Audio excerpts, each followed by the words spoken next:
என் வாயில் நல்லா வந்துவிடும் என பொது மேடையில் முதலமைச்சர் விஜய் பேசியது கண்டிக்கத்தக்கது என காங்கிரஸ் எம்பி கிறிஸ்டோபர் திலக் கூறியுள்ளார். திருச்சியில் செய்தியாளர்களை சந்தித்த அவர், அரசியலில் தனிமனித தாக்குதல் கூடாது என்றார். சீமான் சில்லறைத்தனமாக பேசுவதை நிறுத்திக் கொள்ள வேண்டும் என்று தெரிவித்த கிறிஸ்டோபர் திலக், தமிழர்களின் நலனுக்காகவும் அவரோடு இருந்தவர்கள் நாம் தமிழர் கட்சியை விட்டு விலகிச் சென்று விட்டார்கள் என்று கூறினார். தமிழ் தேசியம் பேசிக்கொண்டு இலங்கை தமிழர்களுக்காக நீலி கண்ணீர் வடிப்பவர்கள் தமிழ்நாட்டில் வாழும் ஆதி தமிழர்களுக்காக கண்ணீர் வடிப்பது இல்லை என்று குற்றம் சாட்டினார்.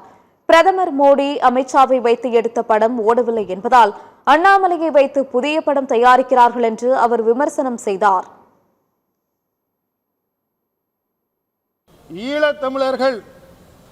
ஈழத்தமிழர்களுக்காக நாங்கள் கண்ணீர் விடுறோம் அப்படின்னு சொல்லி முதலே கண்ணீர் விட்டுக்கிட்டு இருக்காங்க.